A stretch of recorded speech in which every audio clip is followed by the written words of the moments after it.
féliciter pour votre nomination par Son Excellence Monsieur le Président de la République au poste de ministre de l'Économie et des Finances. Au cadre de l'économie, du plan de finances, quand je vous ai connu, je me souviendrai toujours que vous avez travaillé sous moi en 2001-2003, quand vous étiez vous-même un jeune, je dirais même un très jeune directeur général du plan de notre pays. Et vous savez très bien que j'avais du plaisir à travailler avec vous. Pour la partie économie et plan, vous êtes à ma droite, et avec mon inséparable directeur de cabinet haussier, pour ce qui concerne la finance et les questions bancaires. Vous étiez, dans mon premier mandat, mes deux piliers, et je profite de l'occasion pour vous remercier et vous féliciter publiquement pour cela. Vous avez donc contribué un peu à ce fameux endélie. Vous pour la partie plan et économie, et lui pour la partie finance et banque. Et je tenais à vous rendre cet hommage publiquement aujourd'hui. Aujourd'hui, permettez-moi de vous dire qu'à mon tour, en tant que président du conseil d'administration de la BESA Banque, je vais travailler sous votre autorité. Et c'est avec bonheur que je le ferai. Parce que vous êtes maintenant mon ministre de tutelle.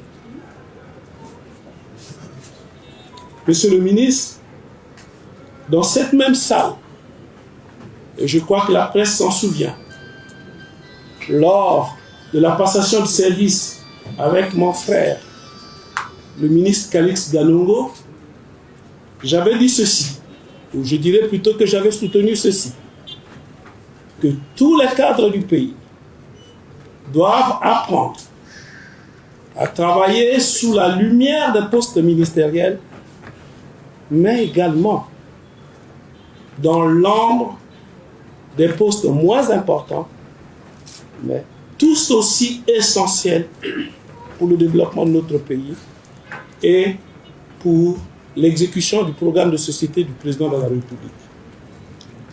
Ça s'appliquait au ministre Calix Galongo qui sortait à l'époque. Aujourd'hui, ça s'applique au ministre Andélie. Je l'ai déjà fait dans le passé, travailler sous la lumière, travailler dans l'ombre, je connais et je regagne l'ombre. En ce qui me concerne, monsieur le ministre, je voudrais solennellement, comme je l'ai fait ce matin, avec le ministre Ngatsé, remercier une fois de plus le président de la République, non pas à l'aune du décret 2022-1850 du 24 septembre 2022 seulement, mais comme je le disais ce matin, pour toute ma carrière. Oui, les Congolais doivent le savoir. Le président m'a fait confiance plusieurs fois. C'est lui qui a fait en sorte que j'ai été 2 fois vice-gouverneur à la Banque centrale, 2 fois ministre des Finances pour mon beau pays et 2 fois président du conseil d'administration. Quand nous parlons, nous devons avoir toute ma carrière en tête et pas seulement le décret 2022-1850 du 24 septembre 2022. Je voudrais par là enlever toute ambiguïté en ce qui concerne mon attachement et ma fidélité à notre chef de l'État. Monsieur le ministre, durant 15 mois exactement, nous avons essayé d'avancer un certain nombre de dossiers. Je dois être franc avec vous comme je l'ai été tout à l'heure. Tous les dossiers n'ont pas été avancés. Mais il y a un dossier que nous avons beaucoup avancé et que je voudrais rendre compte, et je suis certain, vous connaissant, vous mettrez ce dossier également à la droite de votre bureau. Il s'agit de l'hydre de la dette. Il s'agit du surendettement de notre pays.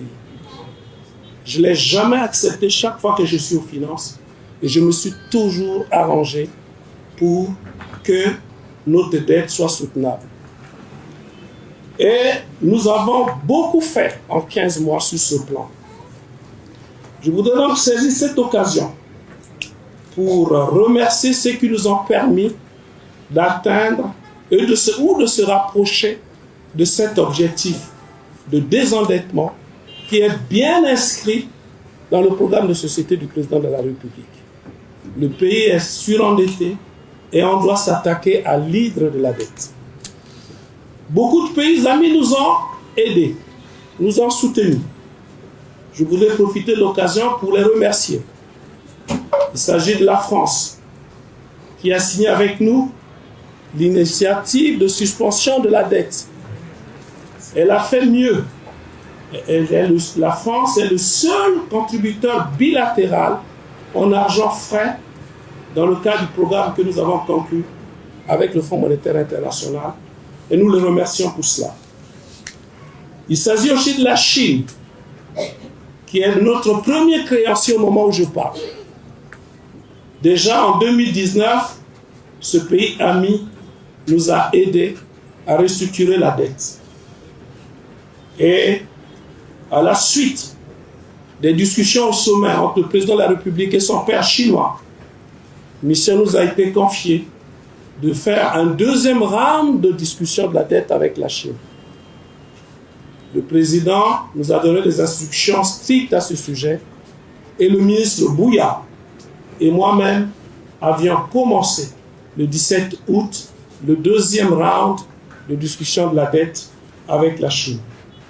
Je me retire, mais j'ai confiance et c'est un devoir de toute façon pour vous, monsieur le ministre. Vous continuerez donc aux côtés du ministre Bouya cette négociation et je serai l'un des plus heureux d'apprendre dans la cité que nous avons conclu le deuxième round de discussion de la dette avec la Chine.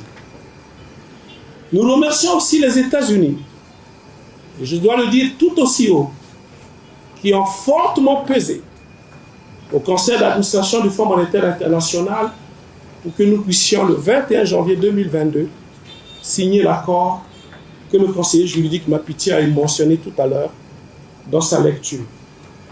Avec ce pays, nous avons engagé un programme ambitieux d'assistance technique pour former nos jeunes cadres congolais brillants à la finance internationale.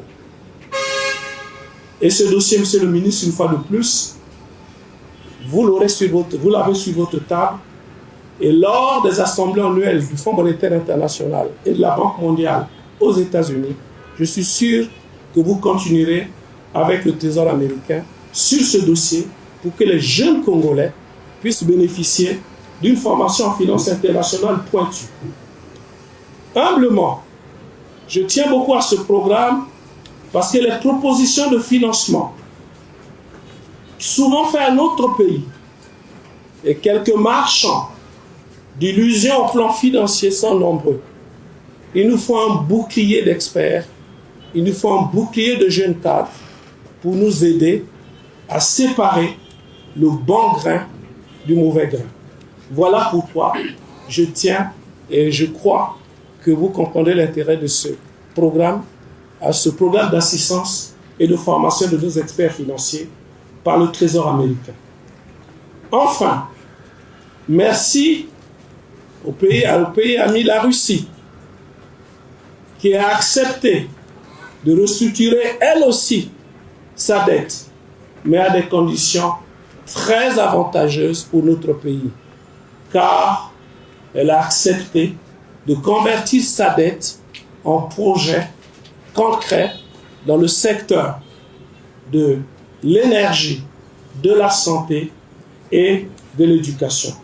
Merci également donc à ce pays ami. Monsieur le ministre, je ne saurais terminer sans remercier mes collaborateurs que j'ai pressurés.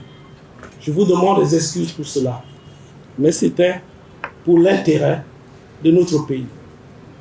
Et parmi ses collaborateurs, comme je l'ai dit ce matin, je tiens aussi à remercier mon directeur de cabinet, qui, bien que plus jeune, est mon modèle de fidélité. La fidélité que vous me témoignez, c'est un bon exemple pour moi, pour témoigner la même fidélité au président de la République, pour servir les Congolais, pour améliorer les conditions de vie des Congolais. Je vous remercie.